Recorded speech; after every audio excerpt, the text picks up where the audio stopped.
The 1990 Mr. Olympia kicked off as one of those turning point moments in bodybuilding history, and right from the first details, you can already tell why this edition became so iconic.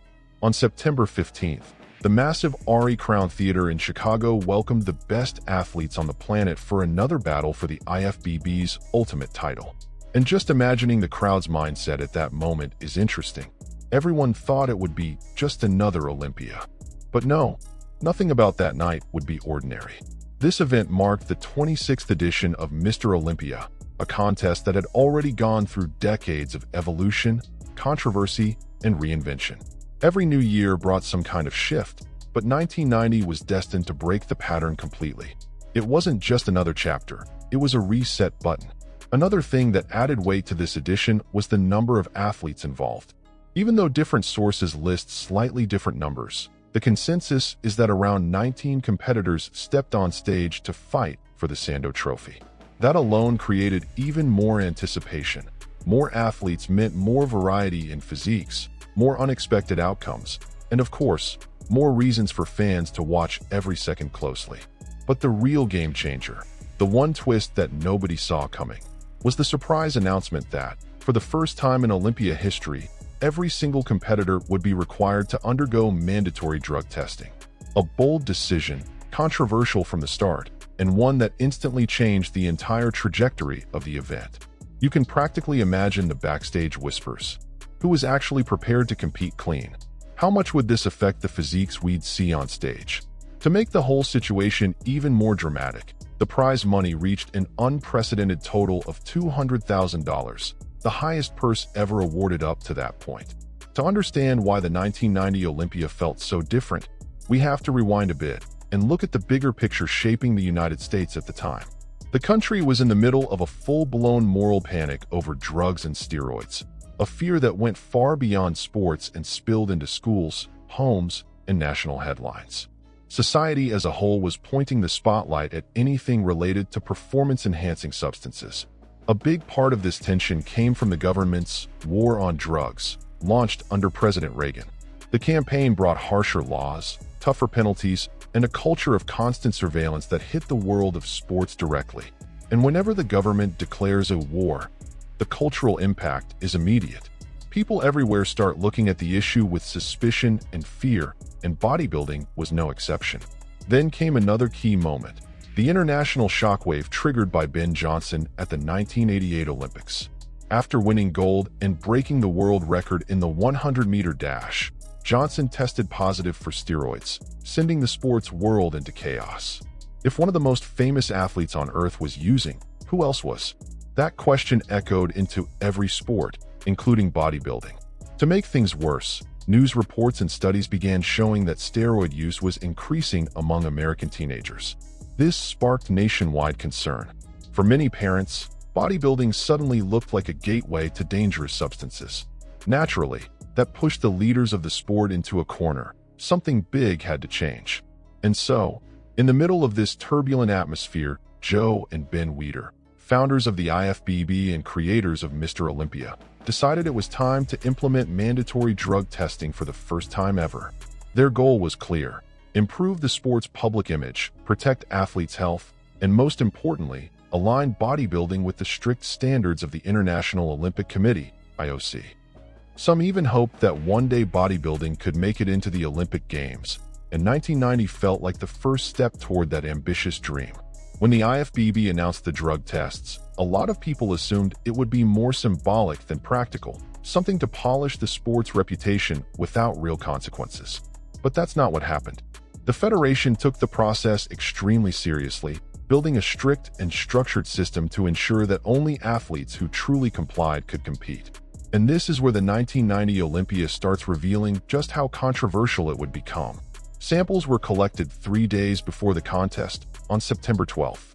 That window was chosen specifically to avoid last-minute surprises, something that had already caused issues at smaller shows. The testing would be fast, precise, and, according to the organizers, completely impartial. Just imagine the atmosphere backstage while everyone waited for the results. Nobody knew who had pushed their limits, who had tapered off, or who was genuinely clean. The results came out the day before the Olympia, and that's when everything blew up. 5 athletes were immediately disqualified, banned from stepping on stage. Among them were major names like Mohammed bin Aziza, a highly respected competitor, and Barry DeMay, one of the most aesthetic physiques of the era. Joining them on the cut list were Vince McMahon, J.J. Marsh, and Van Walcott Smith. A series of unexpected eliminations that sent shockwaves through the sport. The reason behind those eliminations was straightforward and impossible to argue with. For athletes tested positive for winstrol, a synthetic steroid widely used at the time, the same compound that had taken down athletes even in the Olympic Games. The 5th competitor showed irregular hormone levels, pointing to testosterone manipulation. That detail alone made it clear that this new policy was far from symbolic. Those disqualifications created a heavy atmosphere and split opinions among athletes, fans, and journalists. On one side, some supported the decision, believing it would bring more credibility to the sport. On the other, many felt the Olympia was about to lose its spark, since some of the strongest contenders were suddenly out of the picture. When the athletes finally walked on stage, the crowd immediately sensed that something was off. The physiques were noticeably smaller, less dense, and far less imposing compared to the standard the Olympia had established over the years.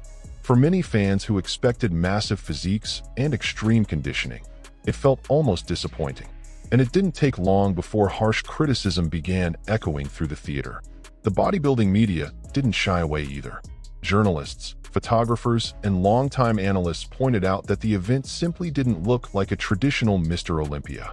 Some described it as a show below expectations, while others were more direct, saying the drug testing had sabotaged the spectacle. After all, how do you maintain the standard of a sport built on superhuman physiques when you remove the very foundation that produces those results? Things got even more complicated when rumors, and even indirect statements, suggested that some competitors had found ways to work around the tests. That meant that while some athletes drastically reduced their use of substances, others supposedly continued using steroids in more strategic ways. And that created an obvious sense of imbalance. The stage didn't reflect just genetics and skill, but also who had access to smarter methods of bypassing the new rule. As time went on, the truth started coming out through interviews. Many athletes admitted they had cut their steroid doses to avoid detection, and that reduction directly affected their muscle size, definition, and even the final phases of their prep. In a way, everyone was walking into uncharted territory, learning in real time how to adapt their strategy under such a drastic change. In the end, the impact of doping control went far beyond the athletes' physiques. It reshaped how the audience viewed the sport, split public opinion, and left a permanent mark on bodybuilding history.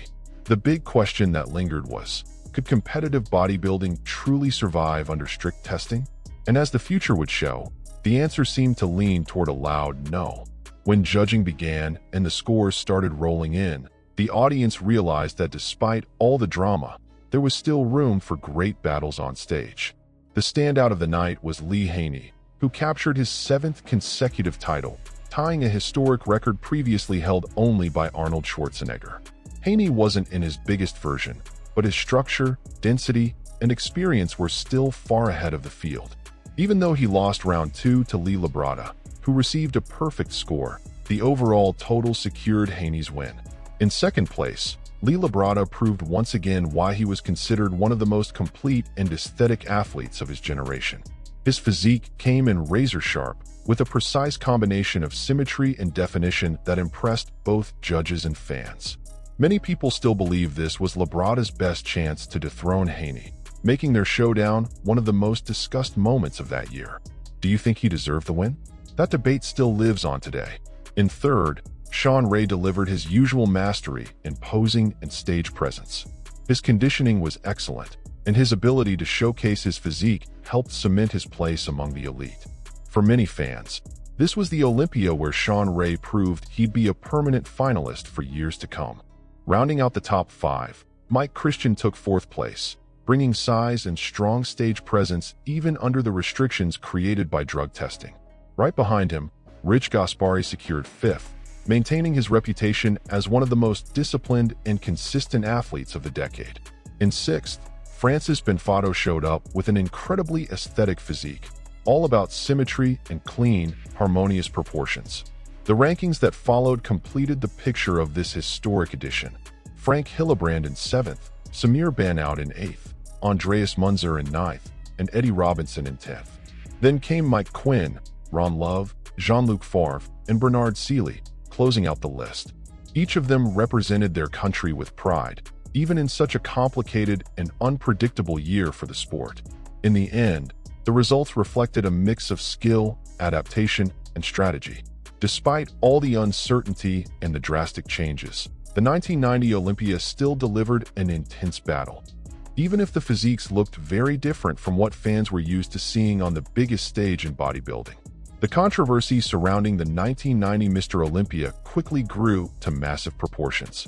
For many fans and experts, that event became one of the most divisive moments in bodybuilding history. The combination of mandatory drug testing and the visual shock of smaller physiques created a wave of frustration that swept through much of the audience. It felt as if the very essence of the Olympia had been put on trial for everyone to see. What fueled the debate even more was the simple fact that the physiques on stage looked far from the traditional Mr. Olympia standard. The usual fullness, density, and overwhelming physical impact just weren't there.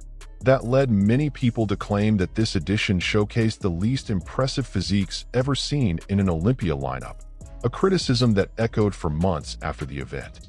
Audience reactions, both inside the Ari Crown Theater and in the discussions that followed, were overwhelmingly negative. Many said the Mr. Olympia standard had dropped dramatically and that drug testing had dimmed, or even erased, the magic of the show. It was as if the Olympia had lost its epic aura and transformed into something that felt more like a regular contest. Because of that, the criticism directed at the IFBB was harsh and constant. Fans, athletes, and members of the media began questioning the effectiveness of the testing, the consistency of the criteria, and even the federation's true intentions.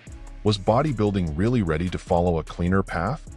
In the end, the 1990 Olympia cemented itself not just as a competition, but as a true turning point, an event that sparked deep conversations about the future, identity, and limits of professional bodybuilding. And just when things seemed tense enough, an unexpected twist added even more fuel to the fire. At the center of it all was Vince McMahon, the powerhouse behind the WWF, now WWE, famous for turning pro wrestling into a global entertainment spectacle. Alongside the legendary Tom Platz, McMahon set up a flashy booth at the expo that caught everyone's attention. At first, the goal seemed simple: promote a new magazine called Bodybuilding Lifestyles, which blended the world of bodybuilding with the theatrical, high-energy style of the WWF.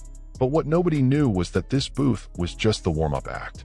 At the end of the Olympia, McMahon stunned the crowd with an announcement that would temporarily shake the foundations of the sport. Standing before the audience, he unveiled the creation of the World Bodybuilding Federation, WBF, a rival organization to the IFBB, promising a bodybuilding show unlike anything ever seen. The WBF would deliver entertainment, big personalities, and most importantly, zero drug testing. The message couldn't have been more direct. While the Olympia was trying to move toward a cleaner direction, McMahon was ready to take bodybuilding to the opposite extreme. That bold vision immediately caught the attention of athletes and fans alike.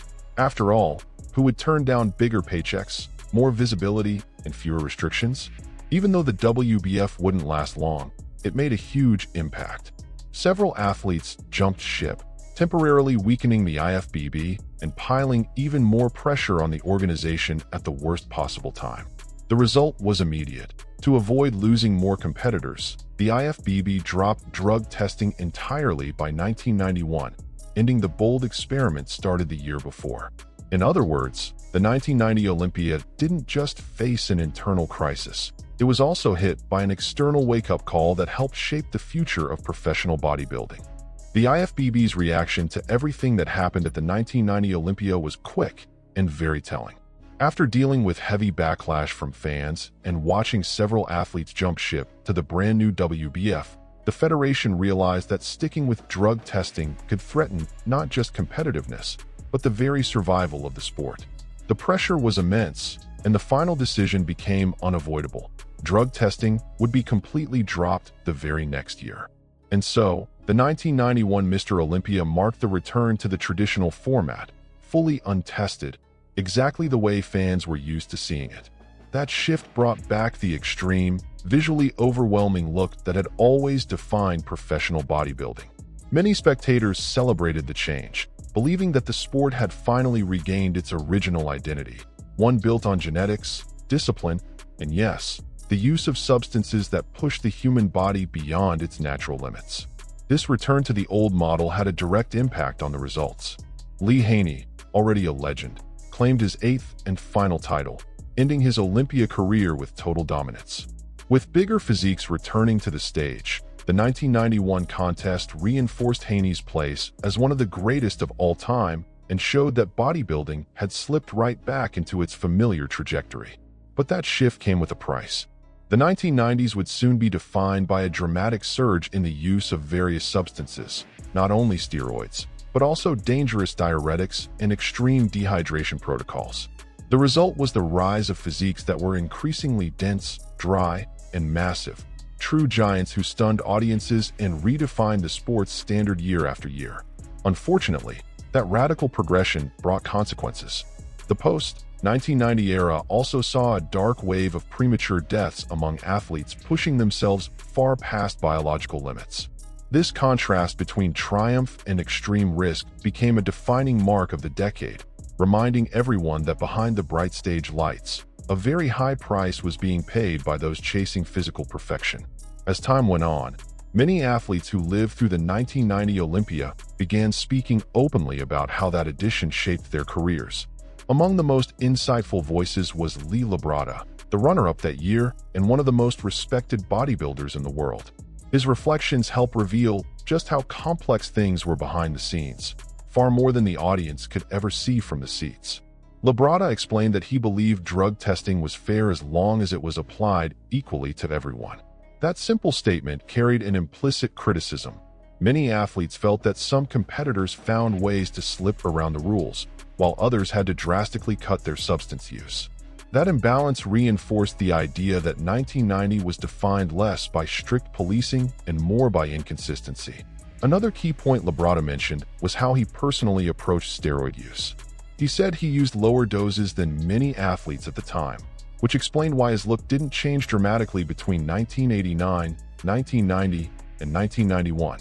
His honesty ended up strengthening his reputation as an ethical, disciplined athlete who prioritized refinement and aesthetics over extremism. Labrada also revealed an interesting detail about his physique. His stage weight typically sat between 190 and 195 pounds, about 86 to 88 kilograms. Even years later, already retired, he maintained a stable body weight between 182 and 185 pounds, 82 to 84 kilograms. It showed how much his lifestyle stayed aligned with bodybuilding long after he stepped off the stage. The legacy of the 1990 Mr. Olympia is, without a doubt, one of the most striking and most controversial in the entire history of bodybuilding. To this day, it remains remembered as the only officially drug-tested Olympia, a bold experiment that tried to shift the sport's direction but ultimately lasted just a single edition. That attempt to introduce drug testing marked both the beginning and the end of a short-lived dream, bringing bodybuilding closer to the Olympic movement. Joe and Ben Weider hoped to see the sport gain international legitimacy, but the clash between ethical ideals and the practical reality of bodybuilding made it clear that this path would be far more complicated than it looked.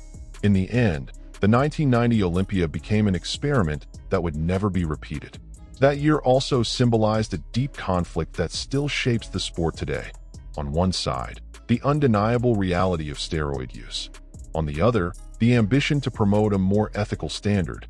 And right in the middle, the fans' desire for increasingly massive, jaw-dropping physiques.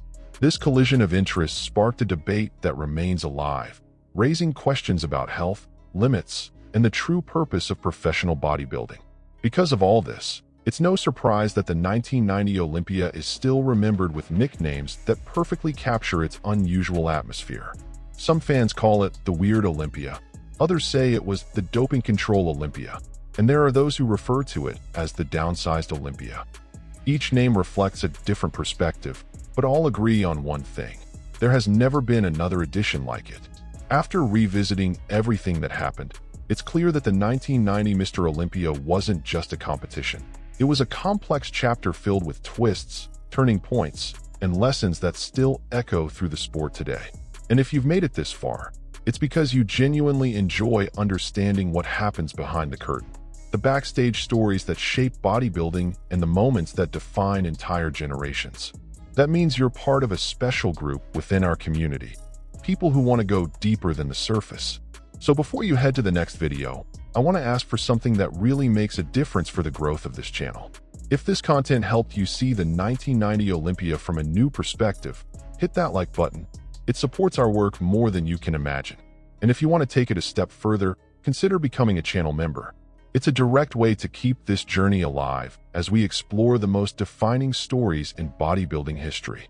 And of course, if you haven't subscribed yet, make sure you do it now so you never miss our breakdowns, stories, and behind-the-scenes insights from the world of bodybuilding.